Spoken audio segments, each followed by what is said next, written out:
Olá, queridos irmãos, queridas irmãs. O programa Comunhão em Vida de hoje veio a Teresópolis. Vamos fazer uma série de gravações aqui em Teresópolis com convidados aqui da cidade, que também faz parte da Diocese de Petrópolis. E no programa de hoje nós vamos falar sobre o filho pródigo. Está começando agora o programa Comunhão em Vida.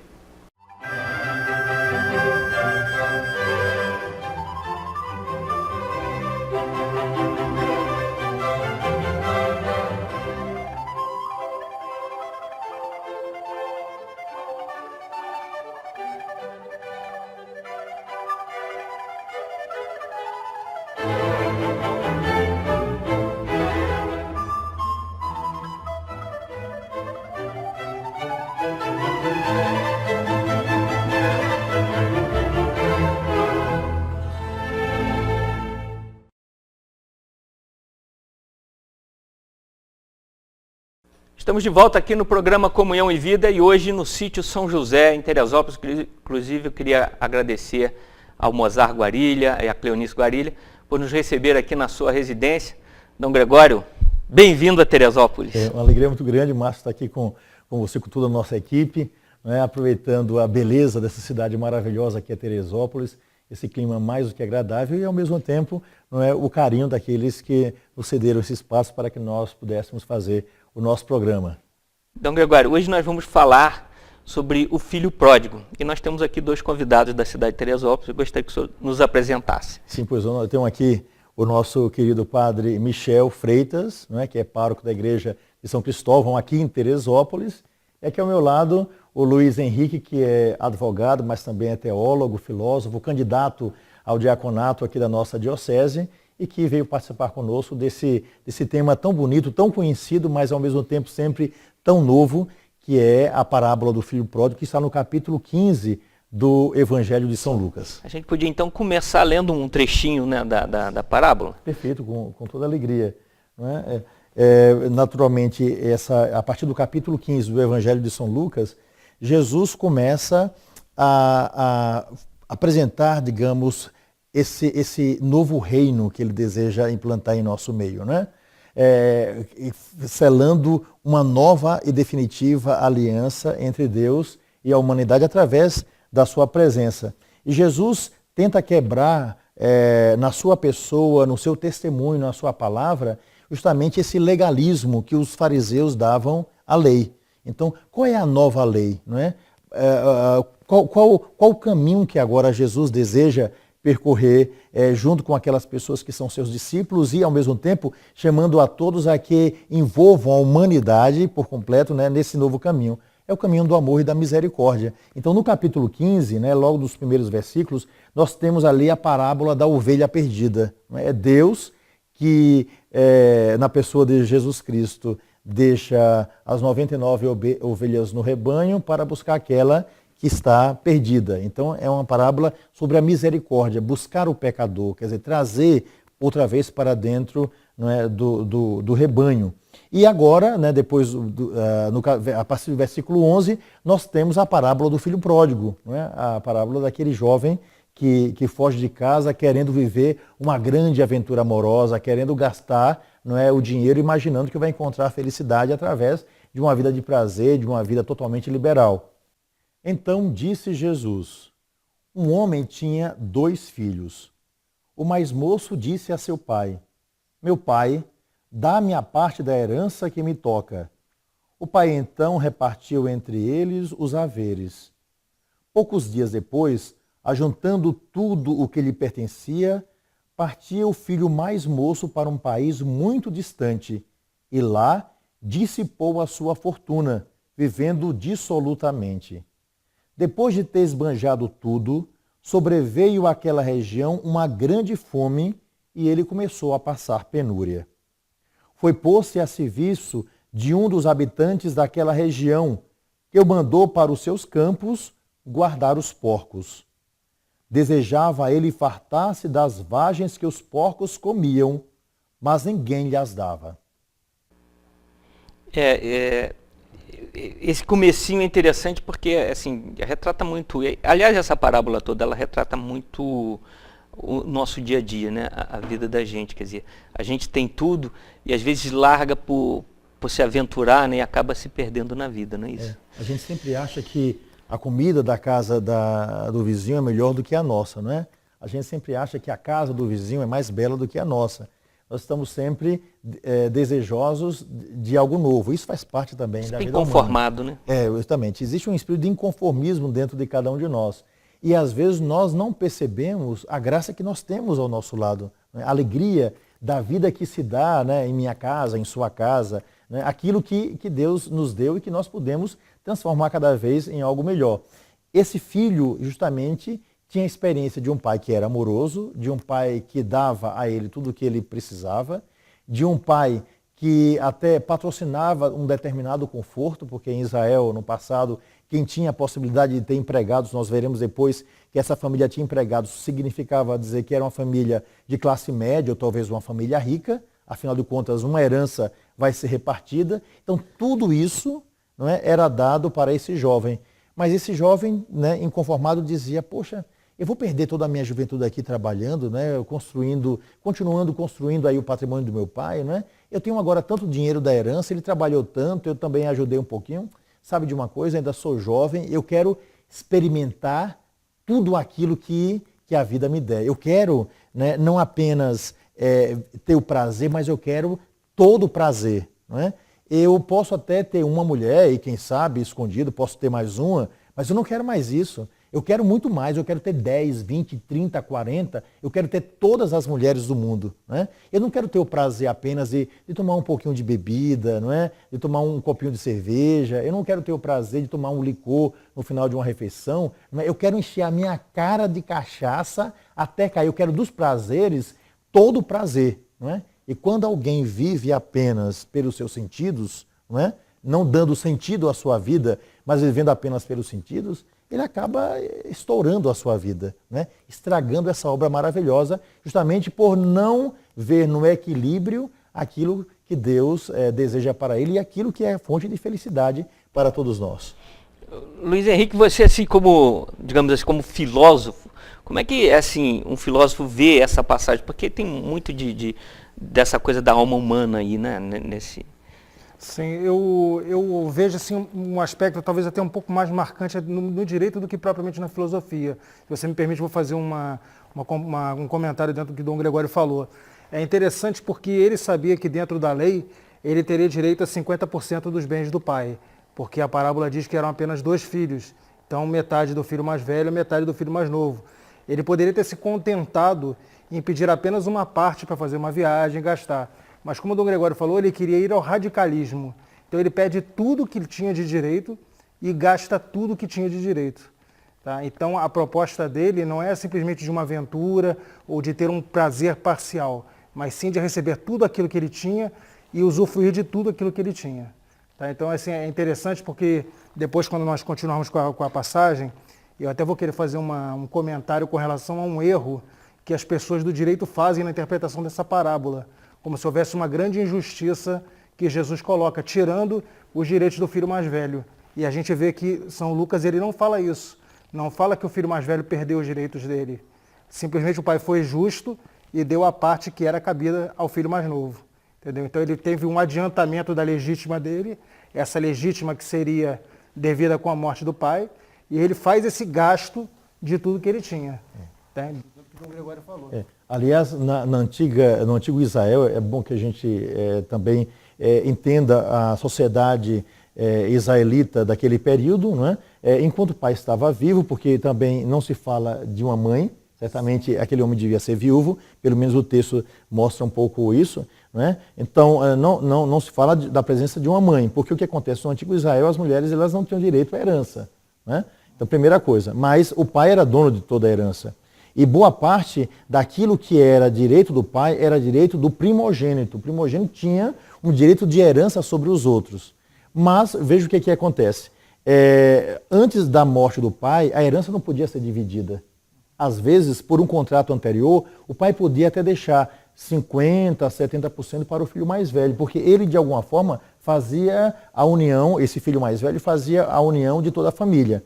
Mas esse pai ele é tão misericordioso que ele abdica dos seus direitos, porque aqueles filhos, na verdade, eles tinham direito a 25%, quer dizer, 25% para o mais novo, 25% para o mais velho e 50% ficava para o pai, porque ele estava vivo.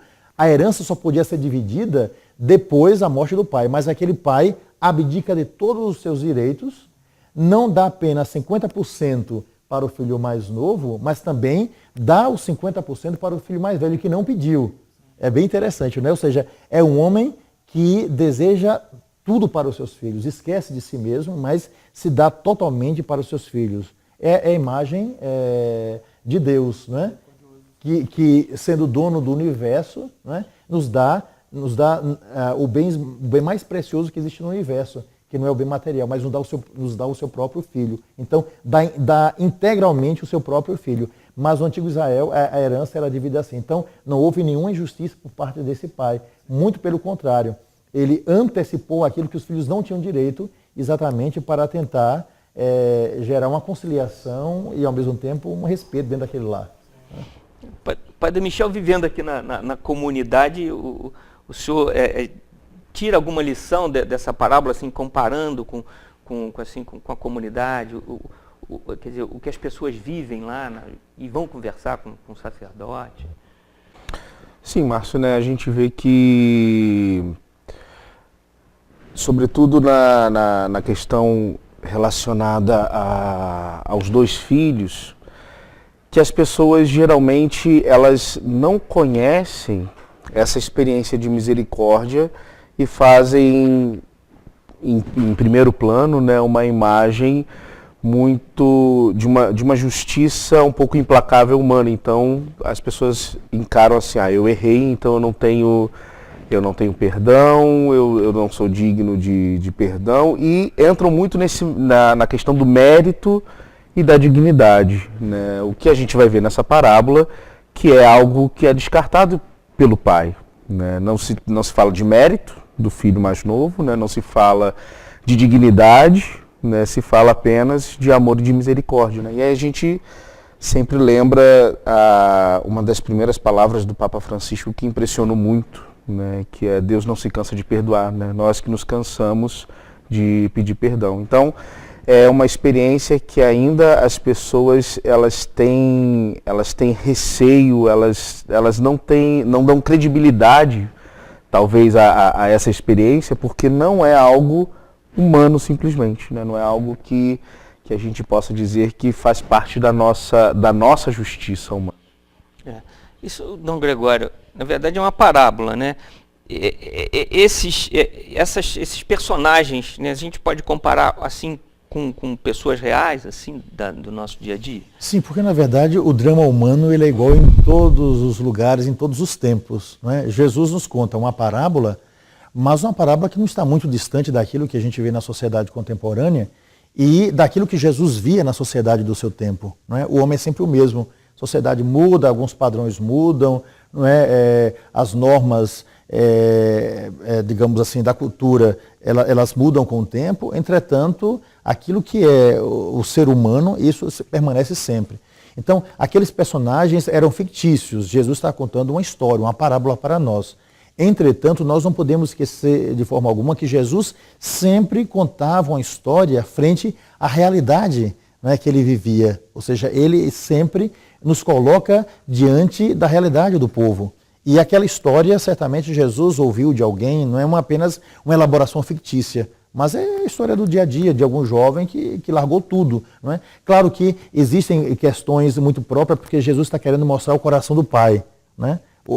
A gente fala a parábola do filho pródigo, mas na verdade esse nome devia ser outro. Devia ser a parábola do Pai misericordioso, porque o grande centro dessa parábola não é tanto o pecado do filho, nem tampouco a revolta do filho mais velho, mas é um coração de um pai que acolhe os dois, que acolhe, não é, tanto aquele que é justo, mas também que deseja o regresso daquele que é pecador. Essa que é a grande graça. Porque, na verdade, a gente fica concentrado no conflito entre os dois irmãos e acaba deixando de lado essa misericórdia do Pai, né? Exatamente. Às vezes, no dia a dia, a gente está tão ligado, nós estamos tão ligados aos conflitos, não é, entre nós, né, no mundo que nós conseguimos tocar, que a gente não olha para aquele que é o Pai, que olha para nós todos, que às vezes eu acho que de lá do céu fica olhando para a gente, meu Deus do céu, né, que filhos loucos, né, que lutam, que brigam, não é, que discutem, que se matam. Então, a mesma coisa. Então, é concentrar, se a gente se concentra na forma como o Pai manifesta o seu coração,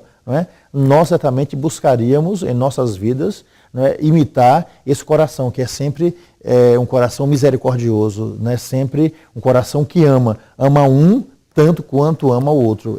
O Pai nunca deixou de amar os dois. Isso é fundamental. É o que eu acho como um pai de família. Pode amar de um modo diferente cada filho, mas ama a todos. Isso é muito bonito. Inclusive, Dom Gregório, o senhor poderia talvez comentar para a gente que parece que Jesus propositalmente exagera, né, um pouco na parábola, porque aqui o comentário do senhor que conhece sobretudo a cultura judaica, parece que é um pouco improvável e impossível, né, que um filho peça, um filho judeu peça ao seu patriarca, né, a metade da herança com ele em vida, né? Como que se vê isso dentro do judaísmo? Né? Isso deve ter chocado muito os espectadores, né? Exatamente. Porque o filho mais velho, como eu tinha dito anteriormente, ele tinha todos os direitos, o mais novo não. Né? O mais novo estava submetido não apenas a seu pai, mas estava também submetido ao seu irmão mais velho. Isso é fundamental. Ou seja, mas, por outro lado, Jesus quebra os padrões da sociedade judaica, que aliás ele fazia isso o tempo todo, não é? Até mesmo em relação ao texto da Escritura, isso vos foi dito, como por exemplo, odiarás os seus inimigos, não é? Eu, porém, vos digo, Jesus cria um novo olhar, sem negar a lei antiga, ele cria um novo olhar sobre essa lei, quer dizer, um olhar de misericórdia. Então, ou seja, naquele momento Jesus quebra todos os padrões da sociedade do seu tempo, porque o filho mais novo não tinha direito algum de pedir, não é? Mas acontece, como ele era impetuoso, não é? Como ele queria viver uma experiência, não é? Digamos assim, extraordinária, né?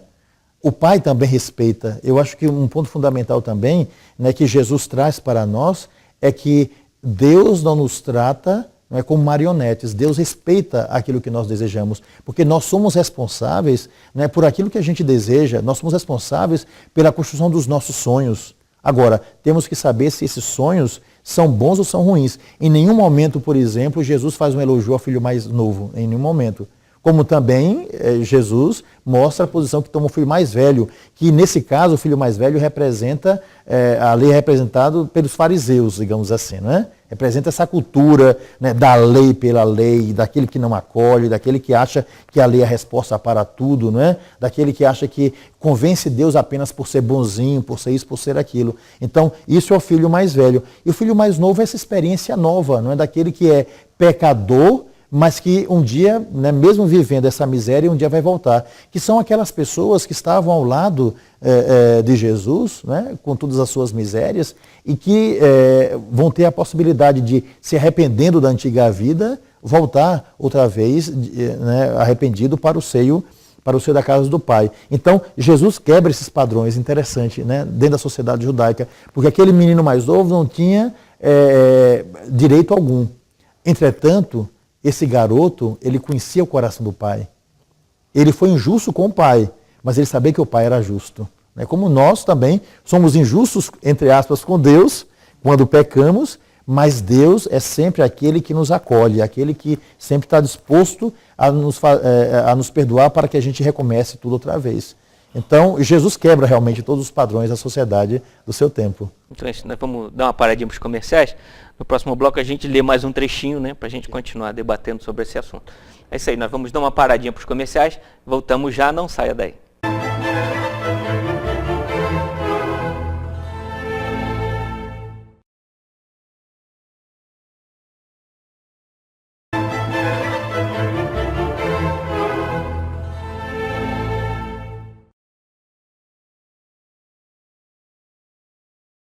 Estamos de volta com o programa Comunhão e Vida, aqui no sítio São José, em Teresópolis. Dom Gregório vai ler mais um trechinho da parábola do filho pródigo. Dom Gregório, por favor. Eu relembro, Márcio, que nós estamos no capítulo 15 do Evangelho de São Lucas. Eu já li do versículo 11 até o versículo 16 e agora eu continuo com o versículo 17, seguintes, né? Entrou então em si e refletiu: quantos empregados há na casa de meu pai que tem pão em abundância, e eu aqui estou a morrer de fome. Vou me levantar e irei a meu pai e lhe direi: meu pai, pequei contra o céu e contra ti, já não sou digno de ser chamado teu filho. Trata-me como um dos teus empregados. Levantou-se, pois, e foi ter com seu pai. Estava ainda longe quando seu pai o viu e, movido de compaixão, correu-lhe ao encontro, o abraçou e o beijou. É isso aí. O Luiz Henrique tinha uma Eu queria colocar aqui uma situação para Dom Gregório de interação entre a própria filosofia e a teologia, né? Como eu comentei antes, às vezes conversando com alguns amigos que são da carreira jurídica, eles têm uma certa dificuldade de entender essa colocação de Jesus, porque vem muito pelo lado apenas jurídico. Poxa, o filho mais novo vai, recebe todos os bens, gasta, volta e o pai ainda continua dando alguma coisa para ele. Eles gostariam que simplesmente o pai colocasse o filho para fora, desse tudo para o mais velho, que seria uma questão de justiça. Então eu queria colocar aqui Justiça humana, né? Justiça humana, exatamente. Eu queria colocar aqui esse embate, né, um pouco entre a ética filosófica da justiça e a questão da teologia da misericórdia do cristianismo.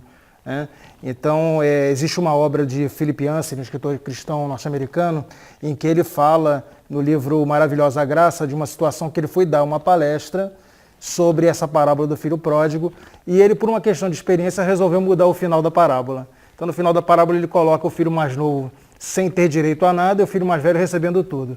E ele diz que uma senhora no fundo da sala se levantou, começou a aplaudir e a gritar. Sempre quis ouvir esse final. Né? Então, assim, é muito da questão da justiça humana. Então, é isso que eu coloco para o senhor. A gente tem essa questão da justiça humana que quer fazer a lei nua e crua e, ao mesmo tempo, Jesus inovando com uma misericórdia do Pai. Queria que o senhor falasse um pouquinho sobre essa questão de justiça e misericórdia. É interessante. Claro que a justiça vai sempre imperar. Deus não vai quebrar aquilo que é o padrão de uma sociedade, né? Mas a grande questão é que Jesus sempre nos pede que a gente olhe além da justiça, que a gente vá um pouquinho adiante. Que, aliás, nos tribunais, isso sempre acontece.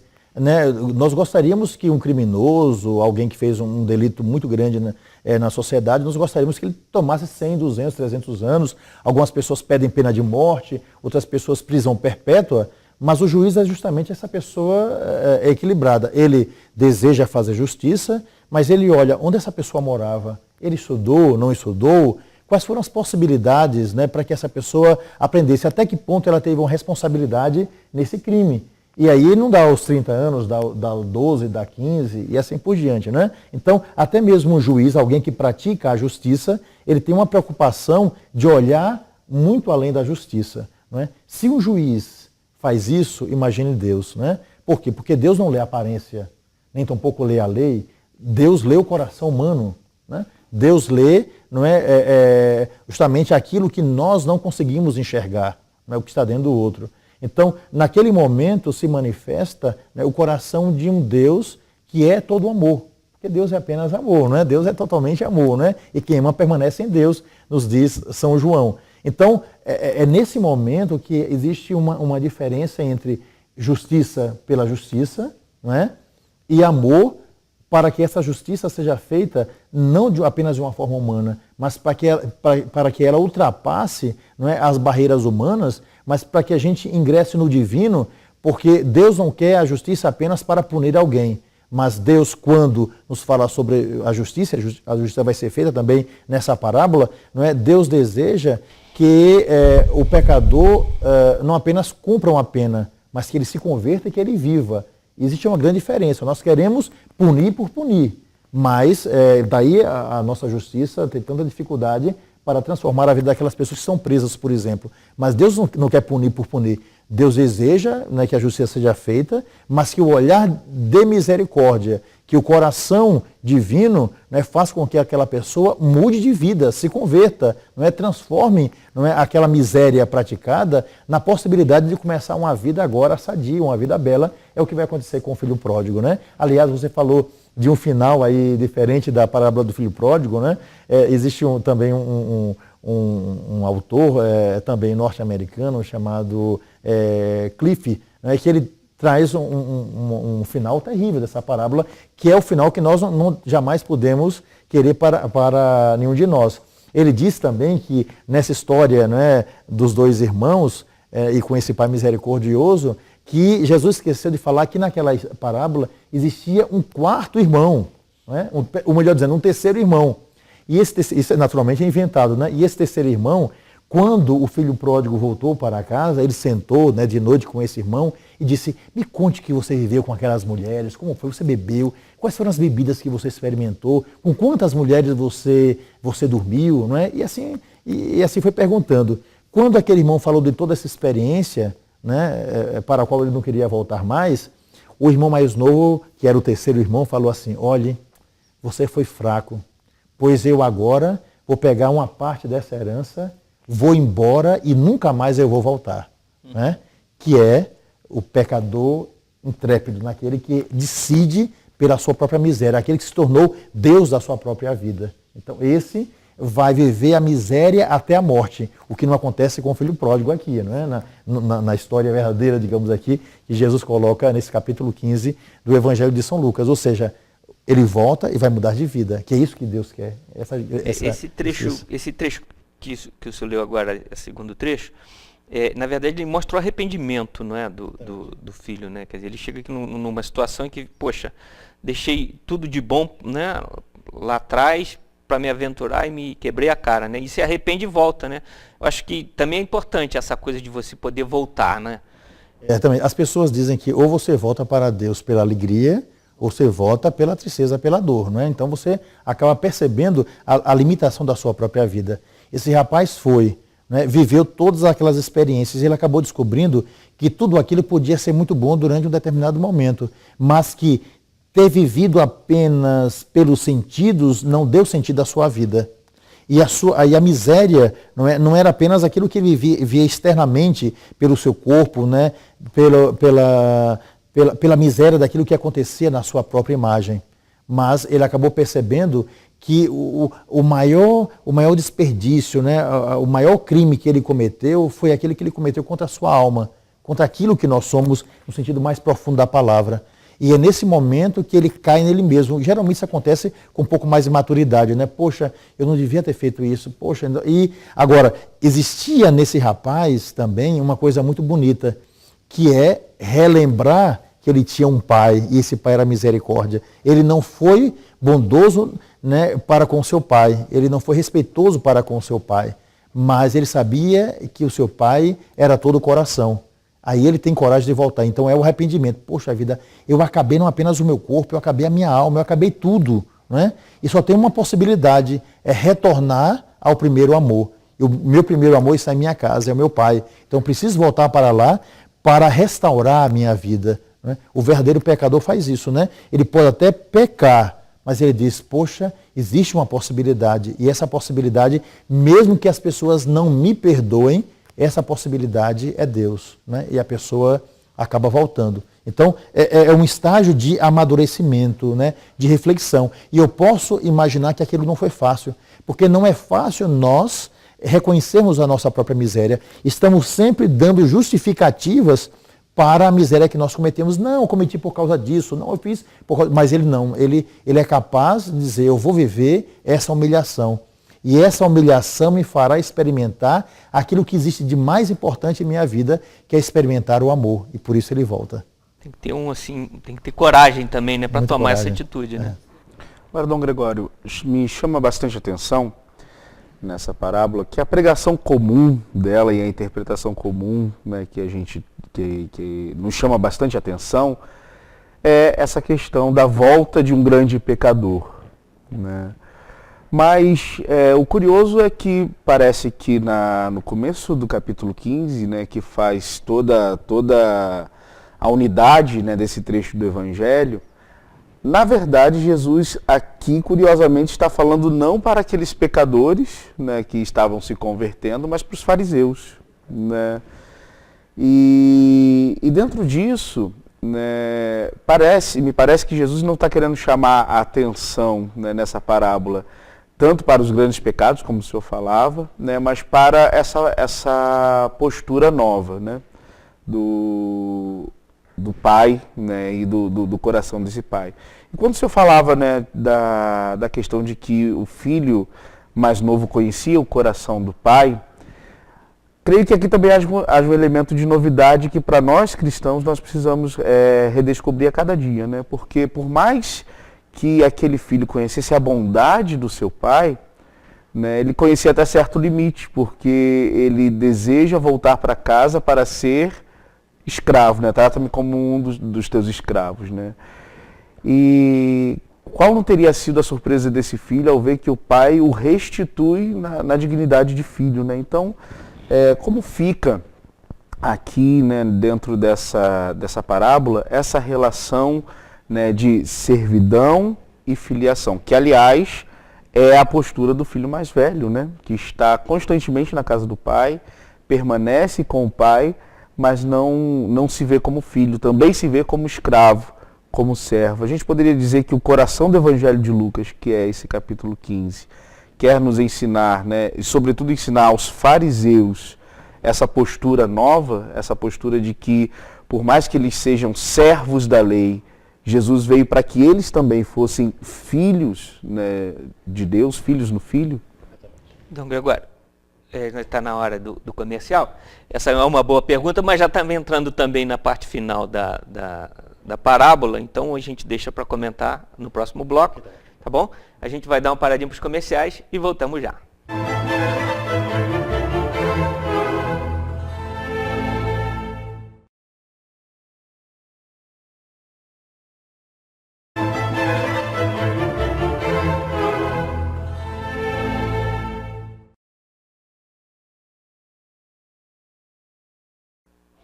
Estamos de volta com o programa Comunhão em Vida, aqui no sítio São José, em Teresópolis.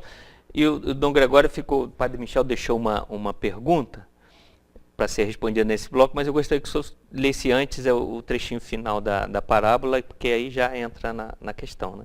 Perfeito. Então, o filho lhe disse então, voltando para a casa do pai: meu pai, pequei contra o céu e contra ti, já não sou digno de ser chamado teu filho. Mas o pai falou aos servos: trazei-me depressa a melhor veste e vestilha, e ponde-lhe um anel no dedo e calçado nos pés. Trazei também um novilho gordo e matai-o. Comamos e façamos uma festa. Este meu filho estava morto e reviveu. Tinha se perdido e foi achado. E começaram a festa. O filho mais velho estava no campo. Ao voltar e aproximar-se da casa, ouviu a música e as danças. Chamou um servo e perguntou-lhe o que havia. Ele lhe explicou: voltou teu irmão, e teu pai mandou matar um novilho gordo, porque o reencontrou são e salvo. Encolerizou-se ele e não queria entrar, mas seu pai saiu e insistiu com ele. Ele então respondeu ao pai: há tantos anos que te sirvo, sem jamais transgredir ordem alguma tua, e nunca me desse um cabrito para festejar com os meus amigos. E agora que voltou esse teu filho, que gastou os teus bens com as meretrizes, logo lhe mandaste matar um novilho gordo. Explicou-lhe o pai: filho, tu estás sempre comigo, e tudo que é meu é teu. Convinha, porém, fazermos festa, pois este teu irmão estava morto e reviveu. Tinha se perdido e foi achado. É bonito essa... Agora, o Padre Michel deixou aquela questão, né? Na verdade, o filho pródigo queria ser escravo do pai, né? Quer dizer, é uma questão até filosófica, né? O Luiz Henrique está falando. Eu podia comentar um pouquinho essa situação? Sim, na verdade, para o antigo Israel, né, a escravidão era possível, né? Se você vencesse um povo inimigo, isso era possível em Israel, né? Mesmo na época de Jesus existiam escravos, né? E depois, a outro tipo de escravidão era pela pobreza. Né? Você gastou todos os seus bens, como você não tinha o que comer, então você se oferecia como escravo para uma família ou para alguém. Então isso realmente era possível. Então esse filho, depois de gastar todos esses bens, ele não tinha nenhuma possibilidade. Então o que fazer? Como está o coração de meu pai nesse momento? Porque por mais que ele soubesse que o pai era a profunda misericórdia, por outro lado, ele também julgava o pai conforme os seus critérios. Né? Então, será que meu pai não ficou chateado? Como é que meu pai está? Então, ele julga o pai conforme o seu pecado. Né? E o pai julga esse filho no seu pecado conforme a sua misericórdia. São visões assim bem distintas. Mas ele volta. Né? E também a gente vê por trás desse jovem uma profunda humilhação. Quando você não tem como recorrer, e você só viu uma possibilidade. E a única possibilidade para aquele jovem era voltar, e como ele não ia dizer, meu pai, me aceite como eu estou, afinal de contas ele tinha cometido um grande pecado, ele não tinha outra possibilidade senão se oferecer como escravo. Ele podia se oferecer como escravo em outro local, mas ele resolveu se oferecer escravo em um lugar onde ele sabia que o pai era justo com os funcionários, que o pai era justo com as pessoas que estavam ali. E ele sabia que o pai, mesmo o recebendo como escravo, o pai não fez isso, não é? O pai o trataria não de uma forma ímpia, mas com seu coração cheio de misericórdia. É interessante perceber que os fariseus, tendo esse contato tão profundo com o Deus de Israel, com Adonai, eles não conseguiam compreender essa misericórdia de Deus. Então, leram toda a história de Israel através do legalismo e, portanto, não iam jamais poder compreender Jesus com o seu coração tão misericordioso, porque eles estavam tão cheios da lei, a lei era tão importante para eles, que o Messias chegando, talvez eles perguntassem a Jesus, como nos diz um teólogo, né, daquele período, né, que Jesus, mesmo que Jesus chegasse, né, triunfal, eles iam perguntar, você é capaz, Messias, né, de seguir todas essas 613 leis que nós determinamos para o nosso Estado de Israel? Se o Messias dissesse, não sou capaz, eles diriam, vá embora, porque nós temos as nossas leis. E essas leis são deuses para nós. Então, eles preferiam não o Messias, mas a lei pela lei. E, portanto, quando a gente vai pela lei, quando a gente não olha para a pessoa, nós matamos as pessoas que estão ao nosso lado. Então, Jesus dá uma grande lição, né, para os fariseus, que não conseguiam enxergar senão aquilo que eles tinham criado para eles mesmos. E nós temos que ter um cuidado muito grande, mesmo dentro do cristianismo, porque as leis impostas que não é que nós tenhamos criado para nós mesmos, mas nós temos que ter um cuidado muito grande, porque nem todo aquele que diz Senhor, Senhor, entrará no reino dos céus. Né? E a gente, o grande critério para a nossa vida realmente é o critério da misericórdia, sem abandonar a doutrina em nenhum momento, mas ao mesmo tempo fazendo com que a forma como nós vamos viver a doutrina, a forma como nós vamos viver o ensinamento cristão, a Escritura, tem que ser sempre pelo viés da misericórdia, porque esse é o viés do Pai. Dom Gregório, aí fica, pois o Luiz Henrique está falando até de ter mudado lá a essência mas assim, como é que fica essa coisa? Porque a gente tende, pela justiça humana, a dizer, poxa, o primeiro filho que ficou com o pai, na verdade foi injustiçado, não recebeu festa, né? Mas como é que a gente pode, assim, como os seres humanos, assim, cheios de falhas, compreender isso, aceitar, assim, essa misericórdia que Deus tem para com o pecador e o outro que está lá certinho, tal, assim, não tem uma bonificação? Pois é, a gente vê que aquele rapaz era um rapaz justo, inegavelmente. A gente fica olhando, né, por causa da parábola do filho pródigo, no fundo nós gostamos muito mais do filho mais velho e agimos muito mais como filho mais velho do que como mais novo. Quem de nós, né, aplaudiria a atitude daquele filho pródigo? Nem Jesus aplaudiu, mas o que Jesus aplaude é o reconhecimento da miséria pessoal e que volta, e que começa uma vida nova, né? E ao mesmo tempo o pai que sempre perdoa aquele que recomeça. É o caso de Pedro. Pedro traiu Jesus Cristo. Mas Jesus, o que é que Jesus faz? Jesus pratica exatamente essa parábola em relação a Pedro. Ou seja, ele não perguntou, o que é que você fez? Com quem você andou? Por que é que você me negou? Por que é que você fez isso, aquilo? Não, ele simplesmente confirma Pedro e, vivendo profundamente essa misericórdia do Senhor, Pedro começa uma vida nova. Não é concordar com o pecado, mas é ver a possibilidade dessa pessoa de começar uma vida nova. Essa que é a grande graça que nós encontramos ali. Então, o filho mais velho, ele era um homem justo, ele trabalhava direitinho. O grande problema é que a gente percebe por trás do filho mais velho um orgulho muito grande por ter feito, não é? Como eu frequento, sei lá, minha comunidade religiosa todos os domingos, então eu tenho minha salvação garantida. Como eu faço tudo direitinho, Deus tem a obrigação de me dar aquilo porque eu fiz direito, não é? E a gente não compra a amizade de Deus dessa forma, porque não é a lei pela lei. O problema não é só fazer alguma coisa, não é? Mas fazer porque eu tenho que fazer. Mas eu vou porque eu quero fazer. Eu não vou à missa, por exemplo, todo domingo, porque eu tenho que ir à missa todo domingo. Essa é a lei, esse é o mandamento da igreja. Não, mas eu quero ir. Né? Então, meu coração vai se encontrar com aquele que é o Senhor. É o desejo de conhecer mais profundamente Deus. Então esse rapaz trazia no seu coração o orgulho dos fariseus. Porque se ele pedisse ao pai para dar uma festa, o pai deixaria, porque ele sabia, ele não conseguiu entender profundamente o coração misericordioso do pai. Então essa que é a grande diferença. É um homem virtuoso, mas é virtuoso apenas para mostrar que ele é o certinho. Veja que ele fala dele mesmo, ele não vai para a festa. Eu não vou me misturar com esses, mesmo que eles tenham se arrependido. Eu não vou me misturar com essa turminha, mesmo que essas pessoas tenham se convertido, porque para mim é a lei pela lei. Então isso endurece o coração do homem. Né? Mas o que eu acho mais interessante, Dom Gregório, é que o próprio Jesus não julga sequer o próprio filho mais velho, né? Porque a parábola não se fecha, não se tem um desfecho, né, para esse filho. Me parece que o filho mais velho é dado a ele, né, em Jesus, a possibilidade de viver também essa misericórdia, né, porque também ele não a conhecia, né, tanto que diz, né, tudo que é meu é teu, né, há esse elogio, né, ao filho mais velho e se pede que ele ingresse, né, também nessa misericórdia, né.